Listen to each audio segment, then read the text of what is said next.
தாய்மார்களே, குழந்தைகளே, மாணவ செல்வங்களே, நாம இன்னைக்கு ஆளுக்கு ஒரு வேலை என்னும் கதையை பொம்மலாட்டமாக பார்க்க போறோம். இவன் தான் கதாநாயகன். இவன் ஒழுங்கா பள்ளிக்கூடம் போய் படிக்காம ஊரை சுத்திக்கிட்டு வருவான். இவங்க அம்மா எவ்வளவோ சொல்லியும் அவன் கேட்கல. புண்ணுக்கு மருந்து போட முடியும், புடிவாதத்துக்கு மருந்து போட முடியுமா? இவன் புடிவாதத்தை யாராலும் மாற்ற முடியல. ஒரு நாள் அவங்க அப்பா கூப்பிட்டாரு.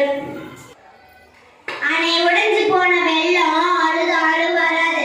இப்படி சரியா படிக்கலைன்னா வாழ்க்கையில முன்னேறவே முடியாது. ஒழுங்கா பள்ளிக்கூடம் போய் படிக்கிற வேலையை பாரு. படிக்க பிடிக்காது, போப்பா. வெள்ளாட்டுக்கும் ஜென்ம பகைக்கிற மாதிரி இந்த பையன் கிட்ட போராடித்தான் படிக்க வைக்கணும். எறும்பு ஊற கல்லும் தேய்கிற மாதிரி இவனை கொஞ்சம் கொஞ்சமா மாற்றணும்னு நினைக்கிறாங்க அவங்க அப்பா. பொறுமையா அறிவுரை சொல்லறாரு, ஆனா பையன் கேட்கல. போப்பா, பள்ளிக்கூடம் போறதெல்லாம் எனக்கு பிடிக்காது. அப்பாவுக்கு கோபம் வருது. சத்தம் போடுறாரு. சத்தம் கேட்ட அம்மா வெளியே வராங்க.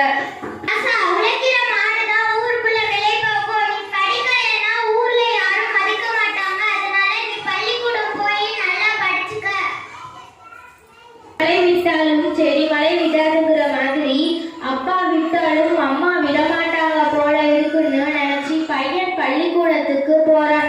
அவளுக்கு படிக்க பிடிக்கல. நினைச்சதாம் கழுதை எடுத்ததாம் ஓட்டங்கிற மாதிரி பள்ளிக்கூடத்தை விட்டு ஓட்டம் பிடிக்கிறான். விளையாட யாராவது கிடைப்பாங்களான்னு பார்க்கிறான். அங்கே எறும்பு ஒண்ணு போய்கிட்டு இருக்கு. எறும்பே எறும்பே, என் கூட விளையாட வருகிறாயா? உனக்கு தான் வேலை இல்லை. குடல் கூழுக்கு அளவுதான், கொண்டை பூவுக்கு அளவுதான். எனக்கு நிறைய வேலை கிடக்கு. நான் எங்க குழந்தைங்களுக்கெல்லாம் தீனி சேகரிக்கணும், அரிசி நொய்யெல்லாம் கொடுக்கணும். சப்பரத்தில் கண்ட அரிசி சோத்துக்காகுமா? நான் கிளம்புகிறேன், நீ அதோ பறக்குதே அந்த தேனி கூட போய் விளையாட. தேனியே, என் கூட விளையாட வருகிறாயா? நல்ல பாம்பு படையெடுக்கலாம், நாக்கெல்லாம் வச்சு படையெடுக்கலாமா? உனக்கு தான் வேலை இல்லை. 1000 கலம் நெல்லுக்கு ஒரு அந்து பூச்சி போதும். உன்னை போல ஒரு ஆள் இருந்தா எங்க கூட்டமே கெட்டு போயிடும். எனக்கு தேன் எடுக்கிற வேலை இருக்கு. உங்க கூட்டத்துலதான் 1000 தேன் இருக்கே, நீ ஒரு ஆள் தேன் எடுக்கலாம் குறைஞ்சா போயிடும். ஆள் மூடுனா பாம்பு சாகுமா? கையை உண்ணித்தான் கல்யாணம் போட முடியும். பூவெல்லாம் புரிய மூடுறதுக்குள்ள நான் தேன் எடுக்க போயிடுது. பையன் கொஞ்ச தூரம் நடக்கிறான். ஒரு வீட்டு வாசலில் பொதிமாடு ஒன்று நின்றுகிட்டு இருக்கு. மாடே மாடே, சும்மா தானே இருக்கிறாய், என் கூட விளையாட வருகிறாயா? என்னது, சும்மா இருக்கிறேனா? காவடி பாரம் சுமக்கிறவனுக்கு தான் தெரியும். நான் என் முதலாளிக்கு உப்பு மூட்டை புளி மூட்டை எல்லாம் சுமக்கணும். நீ வேணும்னா அந்த ஆமைக்கிட்ட போய் விளையாடுப்போம். ஆமையே ஆமையே, 4 வீட்டுல கல்யாணமா? நாய்க்கு அங்கேயே இங்கேயும் மட்டமாங்கிற மாதிரி எங்க ஓடிட்டு இருக்க? என்னை விட வேகமா ஓடுற முயலோட போட்டு வச்சிருக்கேன். அவ பொழுது போவதிலும் தவ பொழுது நல்லதும் வாங்க. நான் கொஞ்ச நேரம் கூட வீணாக்காம நடந்தே ஆகும். என்னதான் பாடி பாடி குத்தினாலும் பதில் அரிசி ஆகுமா? நீ என்னதான் ஓடி ஓடி பார்த்தாலும் முயல முந்த முடியாது. அதில் அடிச்சா உதிர விளையும்.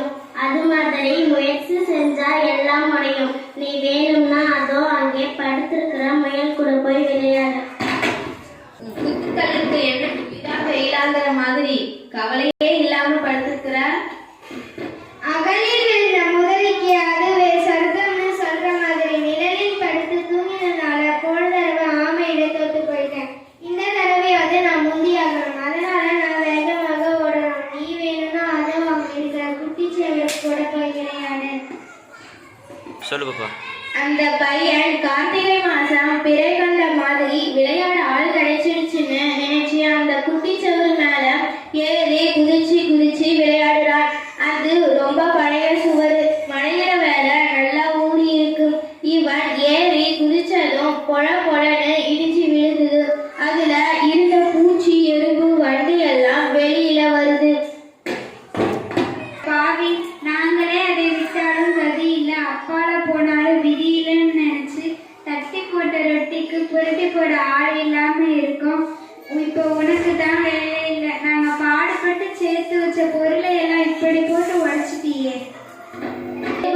பூச்சி எல்லாம் கோபத்தோடு அவன் கையில காலில ஏறி நறுக்கு நறுக்குன்னு கடிக்குது. அல்லுருவன் பக்கத்துல இருந்தாலும் கில்லுருவன் பக்கத்துல இருக்க கூடாதுன்னு அந்த பையன் வழி கொடுக்க முடியாம கத்திக்கிட்டு ஓடுறான். காட்டுலையும் மேட்டுலையும் ஏறி விழுந்து வீட்டுக்கு ஓடி வந்து சேருறான். ஊர் உலகத்துல எல்லாரும் அவங்க வேலையை பாக்குறாங்க. ஈயருக்கு கூட சும்மா இல்லாம அதுங்க வேலையை செய்யுங்க. நான் என்ன இப்பதான் புத்தி வந்தது. என்னோட வேலை படிக்கிறது தான். இனிமேட்டு நான் ஒழுங்கா பள்ளிக்கூடம் போய் படிக்கிற வேலையை பார்க்க போறேன்.